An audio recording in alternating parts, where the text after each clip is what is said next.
Assalamualaikum warahmatullahi wabarakatuh. Perkenalkan, nama saya Gian Mukti Prambudi, NIM 7211419137.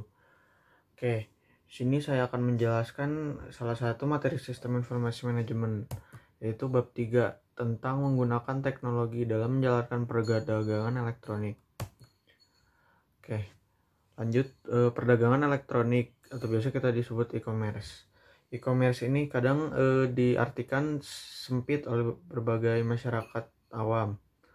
Mereka hanya mengira e-commerce itu hanyalah transaksi jual dan beli. Padahal pengertian e-commerce secara luas itu e-commerce itu dapat memfasilitasi operasi internal perusahaan. Dengan pandangan ini, istilah bisnis elektronik dan perdagangan elektronik akan sama. Banyak operasi perusahaan adalah internal, dilaksanakan di dalam batas perusahaan oleh bidang bisnis keuangan, SDM, layanan informasi, produksi, pemasaran, dan lain-lain. Oke, kita lanjut. E-commerce di luar batas perusahaan. Ada dua jenis e-commerce yang terjadi dengan entitas di luar perusahaan. Itu yang pertama ada B2C atau bisnis ke konsumen. Ini mengacu kepada transaksi yang terjadi antara sebuah bisnis dan konsumen akhir produk. Lalu yang kedua ada e-commerce bisnis ke bisnis atau B2B. Pada transaksi ini tuh transaksi antar bisnis, di mana tidak ada pihak yang menjadi konsumen akhir.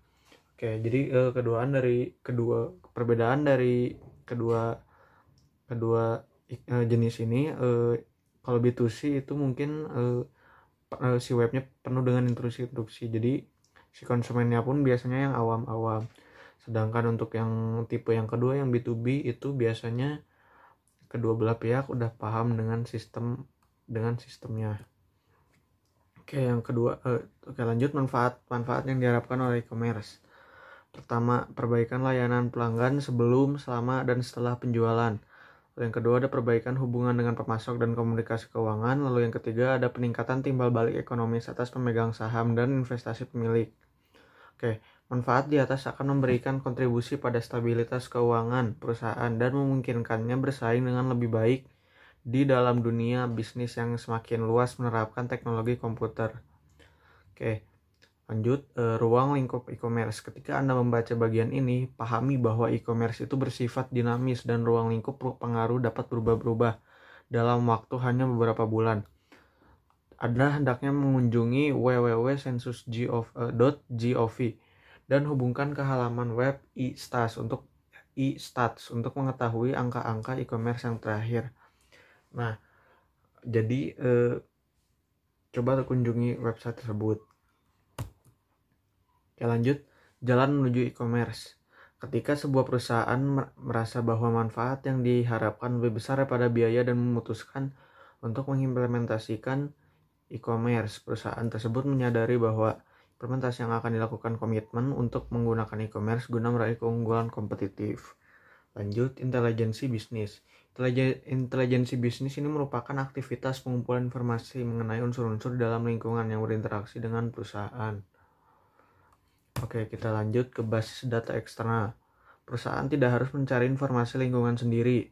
Tersedia sejumlah bisnis dan data komersial penting yang memberikan informasi mengenai semua subjek. Contohnya seperti LexisNexis itu merupakan untuk data hukum. Nah, masih banyak lagi untuk yang lainnya. Lalu kita lanjut, mesin pencari.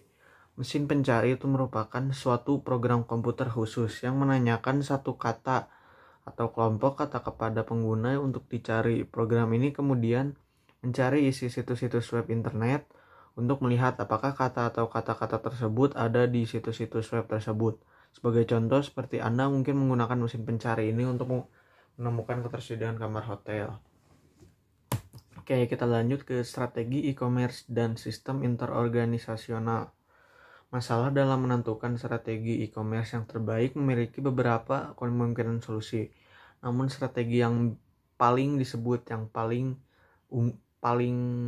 unggul, di mana unsur-unsur yang ada dikaitkan dengan transmisi data elektronik. Oke, kita lanjut ke sistem organisasional. E-commerce itu merupakan suatu hal yang fundamental bahwa basis data interorganisasional. Pertukaran sejumlah besar data secara tepat dan aman merupakan hal yang krisis untuk mendukung transaksi-transaksi organisasi yang menggunakan teknologi informasi untuk bersaing. Oke, kita lanjut ke manfaat iOS. Sekutu dagang dapat memasuki suatu kerjasama iOS dengan harapan akan dapat merealisasikan dua manfaat penting. Yang pertama ada efisiensi komparatif, yang kedua ada kekuatan penawaran. Untuk efisiensi kooperatif jadi dengan bergabungnya dalam iOS, para sekutu dagang dapat memproduksi barang dan jasa dengan tingkat efisiensi yang lebih tinggi dan selanjutnya memberikan barang dan jasa dengan biaya yang lebih rendah kepada para pelanggannya. Hal ini memberikan para sekutu di dalam iOS keunggulan harga di atas para pesaingnya. Oke, lanjut. Kekuatan penawaran. Kemampuan sebuah perusahaan untuk menyelesaikan perselisihan dengan para pemasok dan pelanggan demi keuntungan perusahaan itu sendiri disebut kekuatan penawaran. Kekuatan ini diambil dari 3 area dasar, dengan menawarkan fitur-fitur produk yang unik, dengan mengurangi biaya-biaya yang berhubungan dengan penelitian, serta dengan meningkatkan biaya perpindahan. Oke, kita lanjut ke EDI. EDI ini terdiri atas data langsung komputer ke komputer dalam suatu format struktur yang dapat dibaca oleh mesin. EDI ini merupakan implementasi dominan dari suatu iOS. Lebih dari 2/3 e-commerce itu dilaksanakan menggunakan EDI jika dibandingkan dengan alternatif iOS lainnya. Oke, kita lanjut. Pengaruh penerapan. Ada 4 faktor yang menentukan apakah perusahaan itu mengambil langkah proaktif atau reaktif. 2 diantaranya ini merupakan faktor lingkungan, yang duanya lagi itu merupakan faktor lingkungan. Ya, lanjut. Nah, yang pertama ada tekanan kompetitif, yang kedua ada penggunaan kekuasaan. Nah, ini dua-duanya ini merupakan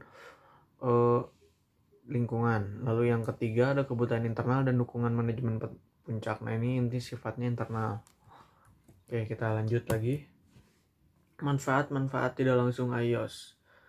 Nah, ini ada beberapa manfaat-manfaat tidak langsung iOS. Itu yang pertama ada mengurangi kesalahan, ada menurunkan biaya, meningkatnya efisiensi operasional, meningkatnya kemampuan untuk bersaing, memperbaiki hubungan dengan sekutu dagang, dan memperbaiki layanan pelanggan.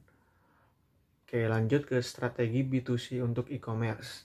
2 alasan semakin banyaknya jumlah produk dan jasa yang tersedia untuk pengiriman digital dan banyaknya pelanggan yang mampu mengatasi keengganan mereka untuk melakukan pembelian menggunakan web. Kecepatan komunikasi yang lebih cepat bagi komputer-komputer rumahan juga telah membuat pengiriman produk digital itu menjadi lebih praktis. Kekhawatiran akan pencurian informasi seperti informasi kartu kredit telah digantikan dengan penerimaan. Oke, kita lanjut ke menggunakan internet. E-commerce ini tidak akan mungkin terjadi tanpa adanya jaringan yang menghubungkan pelanggan dengan organisasi. Awal mula internet dapat ditarik balik hingga tahun 1069, ketika pemerintah Amerika Serikat itu membuat suatu jaringan yang disebut ARPANET. Nah, ARPANET ini dibuat oleh yang namanya DARPA. DARPA itu merupakan suatu organisasi dan kalau nggak salah ini kayak pertahanan gitu.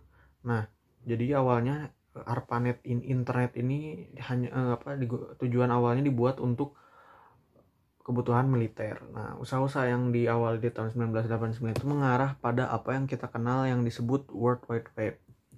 Oke, kita lanjut saran-saran keberhasilan penggunaan internet. Meskipun web berusia relatif muda, perusahaan-perusahaan telah mengidentifikasi beberapa kunci untuk keberhasilan penggunaannya. Para eksekutif yang membuat keputusan strategi bagi perusahaan hendaknya mempertimbangkan tips-tips berikut ini dan memberikan tanggung jawab untuk mencapai tujuan ini kepada CIO dan bidang IS. Oke, pastikan situs web Anda kuat, pastikan browser dan struktur Anda fleksibel, menekankan isi, sering diperbarui, melihat di luar pelanggan, tujukan isi kepada kebutuhan spesifikasi pengguna, menjadi internet intuitif, berada di lokasi web yang tepat, ciptakan rasa kebersamaan, carilah bantuan jika Anda membutuhkannya. Oke, mungkin sekian presentasi dari saya. Mohon maaf apabila ada kesalahan maupun kata-kata yang tidak berkenan. Wabillahi taufiq wal hidayah. Wassalamualaikum warahmatullahi wabarakatuh.